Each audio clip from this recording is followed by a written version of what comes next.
Checking the transmission fluid on a modern Chevy Silverado 8-speed or 10-speed without a dipstick requires raising the truck, bringing the fluid to temperature, and removing the check plug. We are going to walk through the exact steps to read your fluid level safely right now. The first step is getting the truck securely lifted and completely level.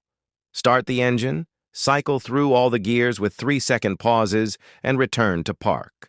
Leave the engine running and check your dashboard for the transmission fluid temperature.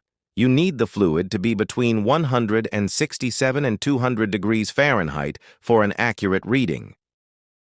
Locate the transmission oil pan underneath the vehicle. You will see a specific fluid level check plug on the passenger side or the bottom of the pan, which is separate from the main drain plug. Place a drain pan underneath and carefully remove this check plug without touching the main drain.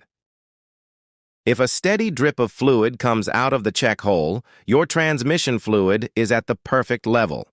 If fluid pours out in a heavy stream, it is overfilled and you must let it drain until it slows to a drip.